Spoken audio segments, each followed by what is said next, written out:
Hello everyone here, welcome back to 5 Minute GCSE. Merry Christmas to everyone and happy holidays to those who do not celebrate Christmas. Let's get right into hyperinflation of 1923 part 2.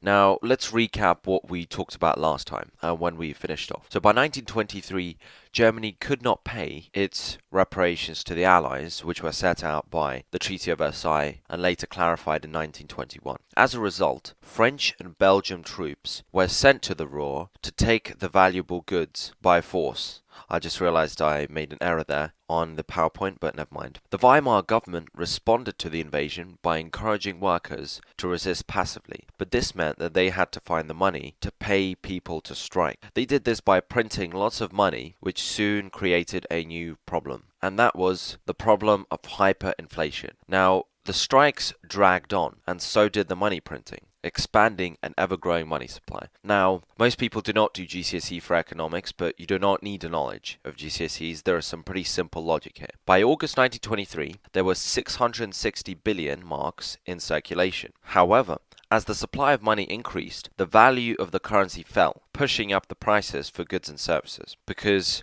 when there's a high supply of something, its value goes down, and that goes for everything, not just the currencies. Higher prices meant that the government needed to pay up more money, forcing officials to issue banknotes worth thousands, millions, and even billions. And the one you see on the screen is a 5 billion mark note. This created an endless inflationary spiral, which destroyed the German Reichsmark. Now, what was the impact of this hyperinflation? Well, by the end of the year, German currency was practically worthless, with the national economy on the brink of collapse. In July, a loaf of bread cost 3,500 marks.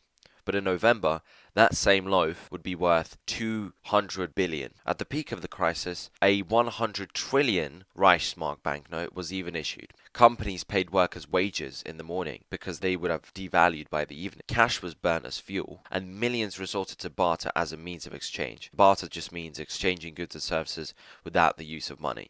And you can see by those photos just to the ridiculous extremes that this crisis pushed people. And it was ultimately a catastrophe, which made people lose even more trust in the Weimar government. And of course, in around autumn 1923, Hitler took the opportunity of this chaos to stage a putsch in Munich. Now, as with every crisis, there are those in society that benefit and those that lose out the most. Now, it's difficult to see who could possibly benefit from hyperinflation, but there are certain people that did. For example, the rich, who had their savings invested in land and property, were not as hurt by inflation. People with large debts and mortgages are just property-based loans, they could be easily repaid now because money is worthless. Foreigners who had foreign currency became wealthier due to favorable exchange rates. If the German currency becomes practically worthless, then it could be exchanged. Then a dollar could be exchanged for lots of German currency. Now, of course, as is obvious, there were lots of losers from it. The middle class, called Mittelstand, had their bank savings wiped out. State employees like teachers suffered as their salaries could not keep up with inflation. Small business owners lost their jobs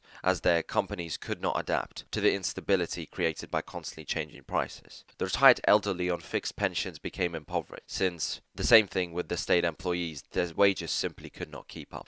And that is the hyperinflation crisis. And now, just to quickly use this for exam practice, there is an exam 12 marker on the screen. Which of the following had a greater impact on the German people? The Treaty of Versailles or the hyperinflation crisis of 1923?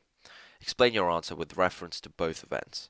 Now, this is called a bullet point question because there are two separate paragraphs, two separate bullet points on each of the topics required. There is one, you need to focus one paragraph, PE, point evidence explain, on the impact of the Treaty of Versailles, not just storytelling, not just describing what happened, but actually explaining the impact it had on the German people, and the same paragraph on the hyperinflation, using the knowledge we just discussed.